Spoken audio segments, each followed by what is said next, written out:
Well, Kelly, their focus is the higher elevations, looking at neighborhoods like the West Hills here, Mount Tabor, and Mount Scott. The district says they will have 5 teams out tomorrow morning to survey these neighborhoods, ready to make the call based on conditions like ice and snow. Staff with Portland Public Schools tell us they'll have 5 teams out by 3 a.m. surveying the roads. The director of student transportation says the goal is to have a recommendation before 5 o'clock. We have several tools, decisions we could make, whether it is snow routes regular time, snow routes with a delay, or if the conditions just are not going to be safe that day, we can go ahead and cancel. Brady tells us this work does come with challenges. Road conditions can change between 5 and 8 a.m.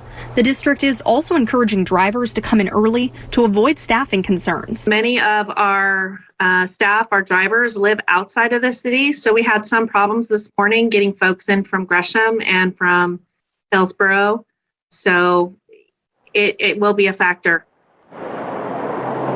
Hillsborough Public Schools says they'll be out monitoring conditions in the morning as well. Over at Beaverton, staff with the district tell me they are not anticipating any delays and they plan to operate business as usual. All 3 cases of the Omicron variant in Oregon are in residents who are fully vaccinated.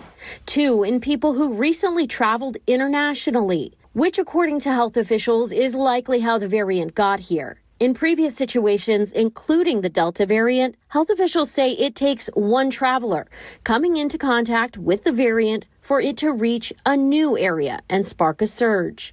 With Omicron, they expect a surge now in 3 weeks. Boosters are now widely recommended for everyone 18 and over. Tri-County Health Officer Dr. Jennifer Vines says all patients are in contact with local health authorities, which will help us learn more about the variant. What you need actually is real world experience. So you need to understand, you need to identify the virus in people, you need to see how it spreads among their contacts, and then you need to start to look as you get more and more numbers, start to look at who were the people who got infected. So far, she says, it appears the variant spreads faster, but so far many cases have remained mild.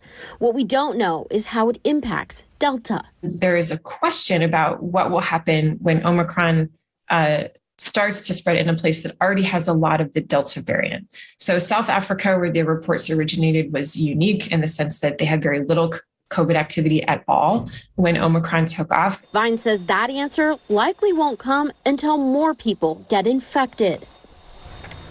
OHSU, who leads the way on tracking and predicting where COVID is going, says it's very likely that we will see a surge in the next 3 weeks.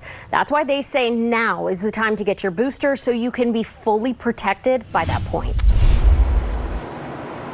The Omicron variant has been detected a lot through travelers. And yes, doctors say it still comes down to 2 things: distrust and access.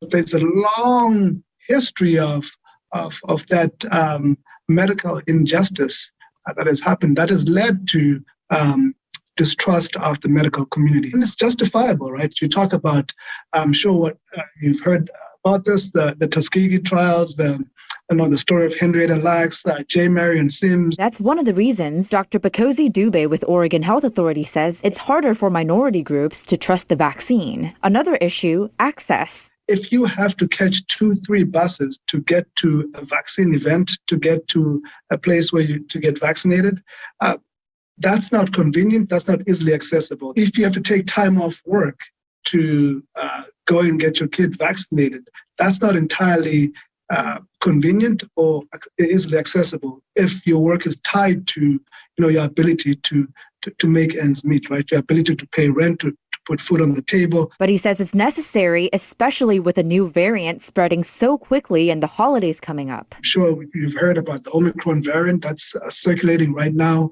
And the best way to protect ourselves right now is still to get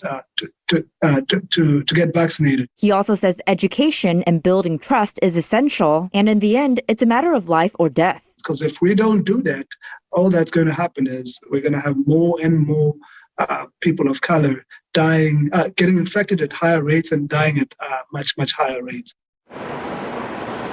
If you're trying to find a vaccine clinic that's close to you, we have more information about availability on our website, katu.com.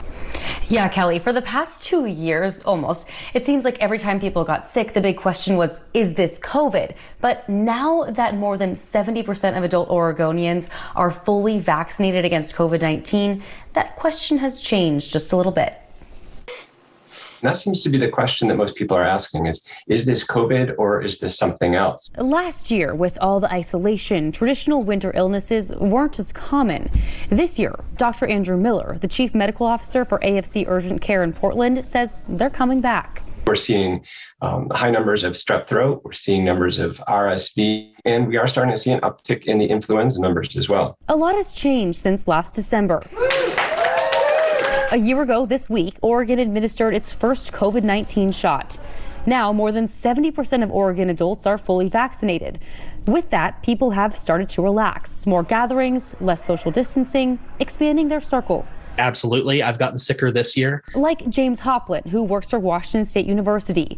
This past Thanksgiving, it was the first actual get-together non-Zoom family event that we had since 2019. James's son got sick on Black Friday. James the next day. He's been battling this bad cold and cough ever since. In 3 weeks, I've had 2 rapid tests and 1 PCR test to just confirm it is absolutely not COVID. James says he usually gets 1 cold a year lasting a day or 2. Nothing like this. He thinks he's getting sicker because all the isolation has weakened his immune system. Are we seeing weakened immune systems because we've been staying in and staying so far apart from people for so long? That's a great question. I would be speculating a little bit to give you a solid answer on that. I think that encountering viruses in our daily life is part of what makes our immune system strong. So there may be some truth to that, but it's too early for me to say. And now late today, I did hear back from OHSU regarding that same question.